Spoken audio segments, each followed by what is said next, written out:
आपण मुलांसाठी सगळं काही करतो, पण मुलं मोठी झाल्यानंतर ना काय लक्षात ठेवतात माहिती आहे? आपण त्यांना किती प्रेम दिले, किती आनंद दिला आहे, आपण त्यांना आपुलकीचा स्पर्श दिला आहे का, आपण त्यांच्याबद्दलचं प्रेम व्यक्त केलं आहे का, ह्या सगळ्या गोष्टी मुलांना आठवत असतात. हेच जर आपल्याकडून मुलांना द्यायचं राहिलं ना, तर मुलांना काय आठवतं माहिती आहे? आपण त्यांना ओरडलेलो, आपण दिलेला मार, त्यांना ओरडलेलं, त्यांना धाक दाखवलेला, ह्या सगळ्या गोष्टी आठवतात. आणि याच कारणामुळे मुलं मोठी झाल्यानंतर पालकांचं ऐकणं बंद करतात. पालकांनी काहीही सांगू दे, मुलं ऐकत नाहीत. पालकांनी सांगितलेली प्रत्येक गोष्ट मुलांना चुकीची वाटायला लागते.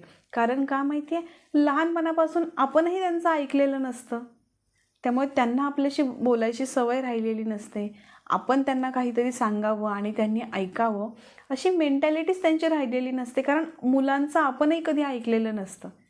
त्यामुळे मुलांबरोबर कम्युनिकेशन असणं, त्या कम्युनिकेशनमधून मुलांबरोबर आपलं कनेक्शन असणं खूप गरजेचं आहे. आणि त्यासाठी मुलांना समजून घेणं खूप महत्त्वाचं आहे.